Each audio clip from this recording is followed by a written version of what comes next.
Now we move on to the second part of the show, which is to discuss the discouraged acts. Can you now briefly outline the discouraged acts during fasting during the month of Ramadan?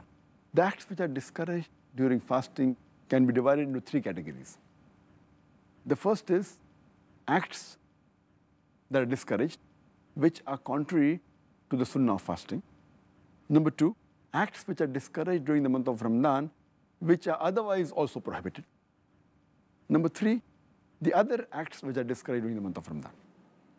Dr. Zakir, could you just mention the acts which are discouraged, which are contrary to the sunnah of fasting?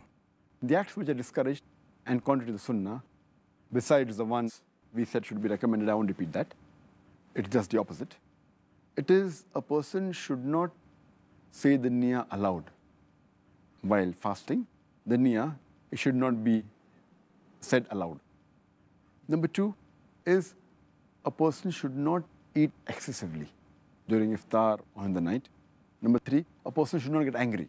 Point number four is that people read the Taraweeh very fast. They rush through the Taraweeh. And point number five is people socialize during itikaf. Which are the actions discouraged in Ramadan which are also prohibited otherwise? Could you say something about those actions? The actions which are normally prohibited, and specifically during Ramadan also it's prohibited, it is backbiting and slandering, number one of the major sins. Number two is false speech and telling lies. Number three is verbal abuse and swearing. Number four is vulgar speech. Number five is rumor mongering and gossiping. Number six is false action.